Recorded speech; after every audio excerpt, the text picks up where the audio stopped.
Prime-time local news, serving the Lakeland and Midwest regions. Good evening and thanks for joining us. Lloydminster residents got their first in-person look at the city's new museum as free tours took place over the weekend. The Lloydminster Museum and Archives is located just east of the old Science Center along Highway 16. Guests were able to tour the facility for free on Friday and Saturday. The crowds were different each day, with more families visiting on Saturday, and the interactive aspects to the Heritage Gallery were a big hit with kids. We got to do things like send Morse codes, which kids have never done before. We got to put things in a suitcase. We got to sit around a little campfire area. You know, it's really interactive for the kids. I found it quite cool that they would let you touch the stuff and everything and have guessing things, and I found it quite informational as well.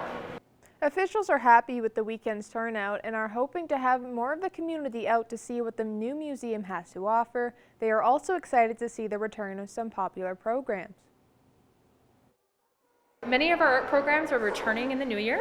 So we do have a pottery studio, we do have an art studio. They're a little bit larger than they used to be. More information can be found at lloydminster.ca/LMA. Students from the Lloydminster Comprehensive High School are collecting gifts for families in need. For more on their efforts, here's Tate Lakecraft.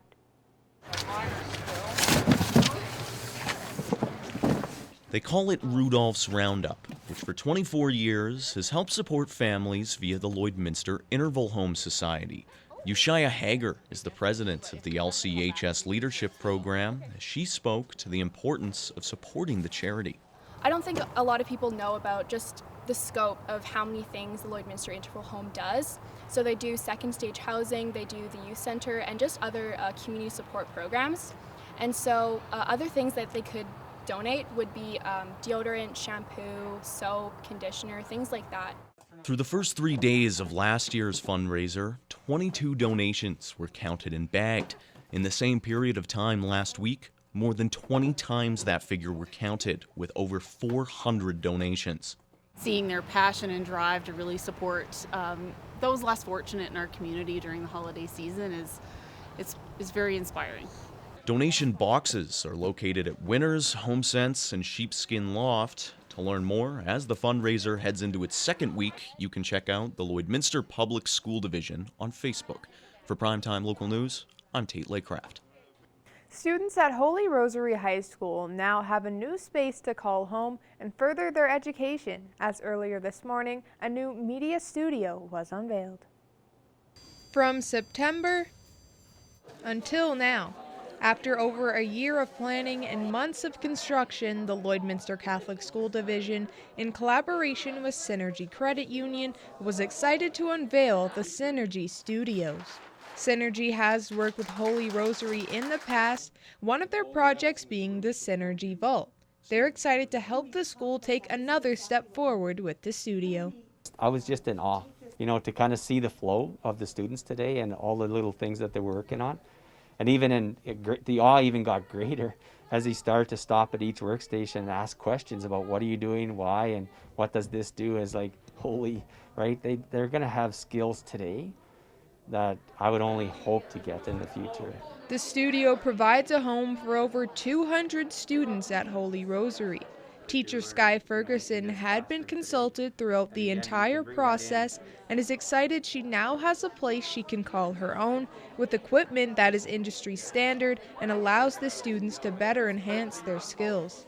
Really wanted 3 studios because I like the center based where kids can flow, and as they get ideas, they're we're going to go to the studio and we're going to try this lighting. Then maybe they go back to their computer and they open it on Photoshop and they're this isn't exactly what I wanted, so they can flow back into the studios. So I have 3 studios at the back with 3 different backdrops and lighting setups. This way that we're not all waiting on one studio. There's flexibility for kids to constantly be learning all the time. With the skills and content the students create, Synergy hopes they can work with them down the line to help educate kids. Better communicate with youth around these values and these things that are important to us to see it get importance within the community. And so I think there's a project there for us in the future to onboard these students in our financial literacy program so we can develop something together that maybe will be better than what we have today. Ferguson is grateful for the support she's received for her new space at Holy Rosary and is excited for what the future holds. Every day I walk in here and I was like, is this real life? Like it feels like I'm like in a movie or a dream, but it's amazing to have a division that listens to, because I've been like pushing from this from day one, but every time that I say something, they actually listen to it. They're not like, yeah. She's just asking for more. They listen to what I want, and I think I proved it with the kids that they can like accomplish these great things, but it's amazing to see that they listen and then they make it come to life. The studio also features an audio room, iPad animation work, and more. It's time now for this week's retrospect. Here's Blake Nath.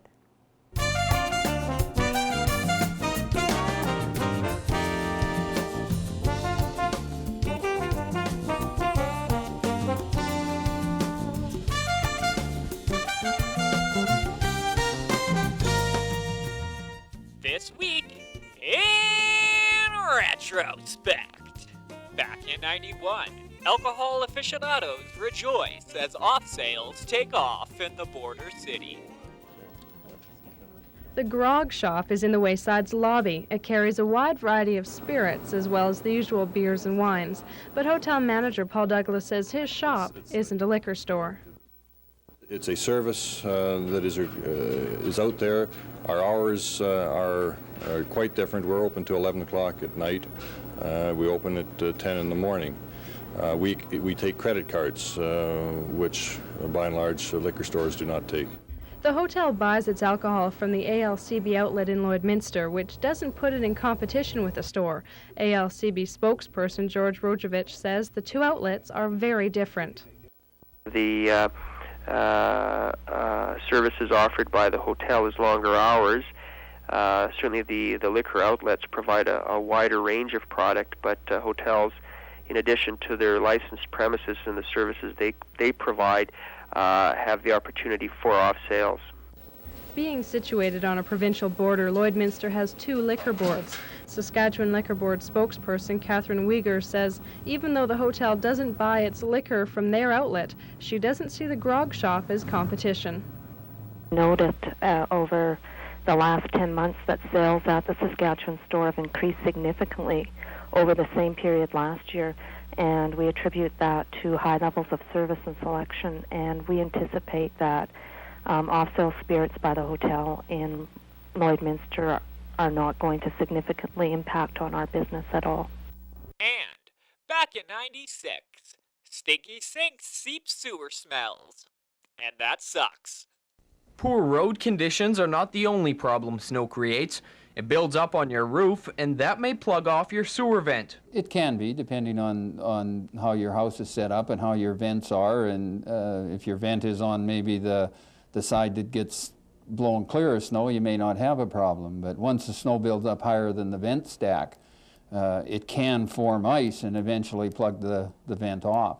The drains in your sink and in your bathtub need air in order to drain properly, and if the vent on top of your roof is plugged up, it will force open a trap underneath your sink, leaving you with no protection from the fumes coming out of the sewer system. I noticed in mine, and I know that the snow is higher than the vents, that we got that gurgling sound when you drain the sink. So if that happens, then you should right away just open the tap up again and fill that P-trap, and then of course make arrangements to get your vent stack cleaned out. You can clean out your sewer vents yourself by climbing up on the roof and clearing the snow out of the way. If there is ice blocking the vent, either chip it away or use warm water to melt it. Once you have it unplugged, check it every now and then to make sure it has not built up again. And that's all for this week in retrospect. Retrospect this week is brought to you by Webb's Ford. Worth your while to drive the extra mile. Webb's Ford in Vermilion. Now Shelby Clark will take your first look at this week's weather.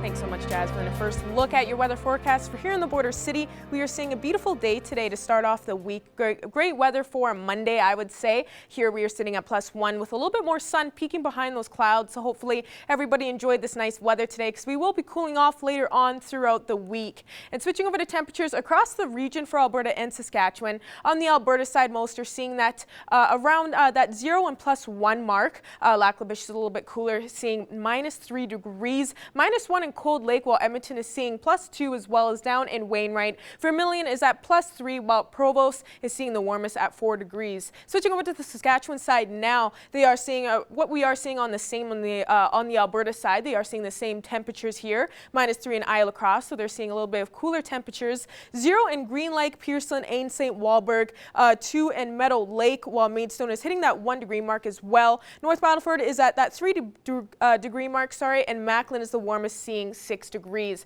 But for North Battleford overnight, they will be going down to a low of -8 with a lot more cloud coverage. So they are seeing not as warm as what they were seeing a little bit last week, but they are haven't been reaching those minus double-digit temperatures just yet for the week. And tomorrow they will be cooling down just a bit, hitting that 0 mark tomorrow, but they will still be seeing a beautiful day with a little bit of sun peeking behind those clouds. Cold Lake overnight, they'll be going down to a low of -10 throughout the night, so they will be cooling down quite a bit. They will be seeing a lot more cloud coverage as well, and tomorrow they will be seeing the same with that 0 mark tomorrow for their high, with a mix of some sun and cloud. And out here for the border city, overnight we will be going down to a low of -7, so we won't be seeing as cool as what Cold Lake will be seeing. We will be seeing a couple clouds in sight, and tomorrow we will be seeing another beautiful day at +2 as well, and we will be seeing a little mix of some sun and cloud. And I'll be showing off some of your photo submissions. Thank you to everyone that did submit some photos online to our Facebook page. You can submit throughout the week, and I will be using them on my weather segments here. But look at this beautiful sunset photo. You guys know I love those sunset photos, so thank you to everyone that did submit photos. And that's all I have for now. We'll have more news coming up after the break.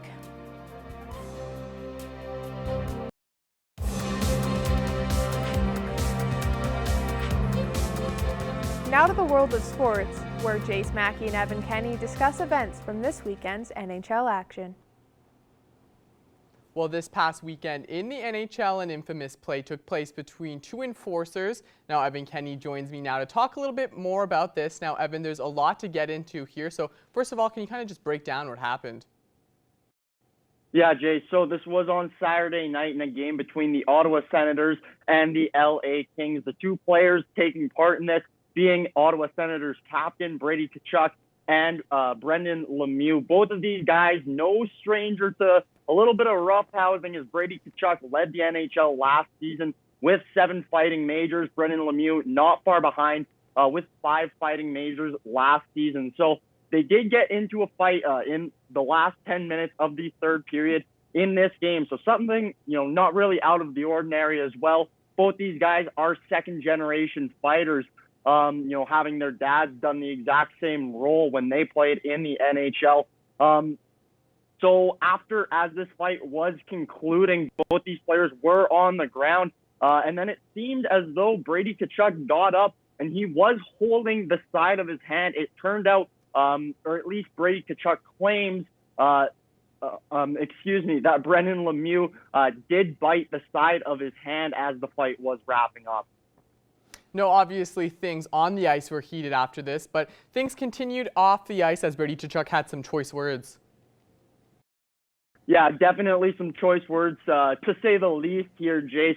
To quote Brady Tkachuk here, he spoke to CSN afterwards and he said, this guy, you can ask any of his teammates, nobody wants to play with him. So some pretty harsh criticism, but then he took some shots even further down, saying it's outrageous. Kids don't even do that anymore. Babies do that. I don't even know what he was thinking. He's just a complete brickhead. He's got nothing up there. Bad guy, bad player, but what a joke he is.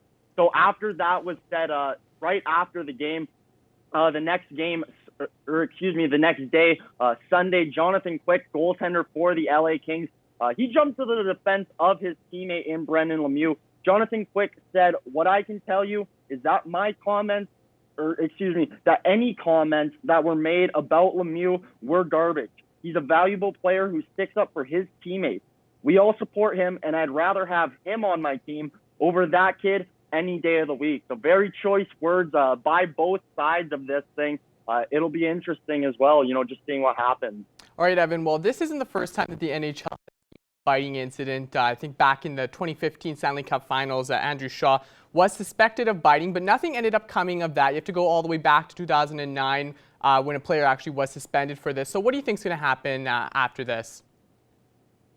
Jace, it's really tough to say. What really comes into my mind first and foremost is Brendan Lemieux is having an in-person hearing from the NHL Department of Player Safety. So what this in-person hearing means is that the NHL can suspend him for 5 or more games now because of this in-person hearing. I don't think they would have an in-person hearing, if it wasn't sort of leaning towards that side of a potential 5 or more game suspension. As well, the NHL has just been cracking down more and more when it comes to player safety. Looking already this year, there's been more suspensions and more money lost in suspensions than there was all of last season. I know it was only a 56-game season, but still already more suspensions this season. And the final thing that really comes into my mind and plays a factor in the suspension side of things, Jace, is Brendan Lemieux does have a rap sheet on him. He has 2 separate 2-game suspensions throughout his career, one coming in the 2020 play-in rounds when New York Rangers were taking on the Carolina Hurricanes. And then as well, back in 2018, he got a 2-game for a hit to the head. He also has a $2,000 fine on his rap sheet. So just because of his past and the in-person hearing, the way the NHL is going, I wouldn't be surprised if we did see 5 or more games, Jace. All right, well, I know this is an incident that got a lot of the hockey world talking, so we'll have to see what happens with it. Thanks again, as always, Evan. Yeah, thank you, Jace. Now Shelby Clark will take another look at your weather forecast.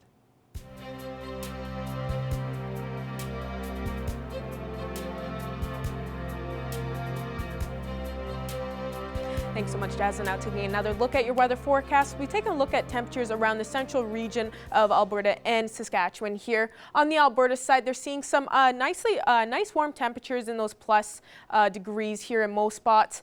4 in Rocky Mountain House and Red Deer, while Jasper is at 3 degrees. 2 in Edmonton, while Athabasca has reached that minus point at -2. 0 in Edson, while Whitecourt is just hitting that 1 degree mark. And switching over to the Saskatchewan side here, they're seeing some warmer temperatures in most spots as well, with 3 in North Battleford, 1 degree in most spots in Prince Albert and Saskatoon, while Melfort is just hitting that 0 mark, and Meadow Lake has reached past that minus point as well as in Cold Lake at -1 degrees. And switching over to our northern region of the provinces, as you can see, they are seeing a lot cooler temperatures compared to what we're seeing in the central region here. -16 in Uranium City and Stony Rapids, -13 degrees in Wollaston Lake, while South End is at -8. Flin Flon has just reached that 0 mark, while La Ronge, Buffalo North, and La Loche are all at -4 and -5 degrees. Switching over to this end here, they are seeing those minus points as well, so a little bit cooler on the Alberta side. Grand Prairie is at -1, -3 in Slave Lake, while Peace River and Fort McMurray have reached -6 degrees, and Fort Chipewyan and High Level are a lot cooler, seeing -15 in High Level and even -20 degrees in Fort Chipewyan, so even reached that -20 point here over on the northern region. And switching over to our southern region, as you can see, they are seeing warmer temperatures, a little bit higher than what we are seeing in the central region as well. 7 degrees in Lethbridge and Medicine Hat, while Calgary is at 9 degrees, and Banff and Coronation are a bit cooler at 2 and 4 degrees. Switching over to this side here, they are still seeing those plus temperatures as well, but not as warm as the Alberta side. 3 in Swift Current and Kindersley, while Yorkton is at 2 degrees, and Estevan has reached that 3 degree point as well, and Regina and Moose Jaw are sitting at that 1 degree point. But we go back across the region, the temperatures overnight tonight, they are cooling down quite a bit than what we were seeing in the nights last week. Wainwright will be seeing a low of -7, while Provost will be seeing a low of -6. -8 for Murnum overnight tonight, while Bonnyville and Pearson will be seeing a low of -11. Unity will be seeing a low of -8 degrees as well tonight, while Paradise Hill and Meadow Lake will be seeing a low of -12, and Isla Cross will be seeing the coolest at -13 throughout the night. But most places will be seeing a lot more cloudier skies throughout the night. And then ending off with our 7-day forecast for here in the border city. Tuesday, we'll see another warm day at 2 with a mix of some sun and cloud. Wednesday, we'll see a warmer day at 6 degrees there, but we will be seeing a little bit more cloud coverage. And Thursday, we'll be seeing that +4 point, but we will be seeing a high chance of some flurries. And Friday, we'll start off this weekend a bit cooler with -2 on Friday with a lot more sun. And Saturday and Sunday will cool down to -6 and -10 degrees. And starting off next week, we will be starting off with some flurries as well at -5. But now showing off a little bit more of your photo submissions. Thank you to everyone that has submitted a photo to our Facebook page. You can submit them throughout the week, but look at this beautiful winter shot. Isn't it nice? It makes you excited to see that winter season finally step here into the border city. So I'm glad that everyone was able to get out and get some good photos. And when we get some more flurries, hopefully people can submit some more winter photos throughout the upcoming weeks. That is all I have for now. We'll have more news coming up after the break.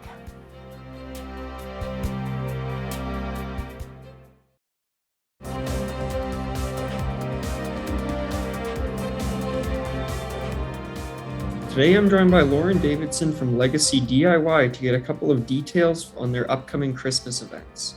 So to start, you guys are offering some holiday craft classes. Could you tell me a little bit about those? So last year, we did a thing called 6 Weeks of Christmas. We were working with some of the downtown businesses, doing Saturday Night Lights, Friday Night Lights, Saturday sites as well. So that's kind of what kickstarted the 6 Weeks of Christmas. We wanted something festive for people to come down on the weekends and be able to enjoy the downtown community. So every weekend leading up to Christmas for the 6 weeks, we want to do something a little bit different. Downstairs in the makerspace at Legacy DIY, we've invested over $300,000 of equipment for people to be able to utilize. And with that, we teach a bunch of classes. So last weekend we did porch signs. We did paint pouring, I think this weekend. We did we're doing sock gnomes and there's just a wide variety of classes that we're looking to do. I know that Fourth Meridian, there's a class that they've looked at us doing down there. So that's gonna be on the 10th. I think they're making some floral centerpieces. And then we've been working closely with Court at the Brew House on doing some wine and paint kind of nights. So that'll be pretty fun down there. Yeah. And so you'd mentioned that you had done this last year. What was some of the feedback that you guys got from the community? Yeah, so we opened up the makerspace September 30th of last year, opened up the market November 12th. So it was a pretty chaotic experience trying to put everything together so quickly. We had a great response from the people that took our classes, and that's why we've now looked at continuing them this year and the next year after that. It seems every day people are recognizing us and wanting to learn and create. So it's pretty cool. And so for these classes, some of them can be pretty technical. Do you need any sort of previous experience, or can anyone show up? No, absolutely. So we try to keep our instructors in-house. So whether it be a vendor or a member, it's one way that we try to help subsidize their incomes, is getting them to instruct classes. But we literally teach classes about anything, and we offer very beginner classes to expert level classes. Luckily, we formed a very large, strong community that are masters of their trades. So I mean, being able to host these individuals and for them to be able to share their knowledge with the Lloydminster community, it's a win-win situation. And so where would people be able to get more information on the classes? Yeah, absolutely. So now you can go on to our Facebook page, Legacy DIY. We've got all of our classes listed on there for the remaining 6 weeks of Christmas. And then on our website, we've got classes as well that are being showcased. But yeah, our Facebook is most up to date. So. And is there a registration that people have to do, and where would they be able to find that? Yeah, absolutely. Our classes fill up quick, so we ask that people register beforehand. There's links that you can kind of click into to enlist in one of our classes. And really, our prices are extremely reasonable. I think some of our classes start at $20, so it's just a great opportunity to kind of get out and see what the downtown has to offer. I know on December 4th, we're working with Henniker Law. We're going to be doing some acrylic ornaments that's going to be free for the kids. So come on down and make some ornaments free. For free. We're also getting a balloon artist to come down and do some twisting, and once again, that's going to be free for the kids. So it should be a fun day. Is there maybe a class or maybe an event that you're most looking forward to for this upcoming holiday season? Christmas, except for the class to be done. It's a great time putting them on. I know this in 2 weeks' time we're doing wreath making. That's going to be super fun, but it's just such a big rush, and yeah, it's I'm looking forward to Christmas. That's great. That's all the questions I had. Is there anything else you want to add? Yeah, a little bit about our market, actually. So for those that weren't able to attend the Christmas craft show, we host over 100 creators, crafters, and small businesses. If you're ever interested in seeing what some of these classes entail, coming down and seeing some of the product that these individuals make, it's a great opportunity to do so. You don't need vaccine passports to come. You don't need rapid testing. We're open 7 days a week right now. The Christmas music's playing, and our vendors have done a great job decorating our facility and really creating that community vibe. So big shout out to them. Great. Thank you for taking the time to meet with me.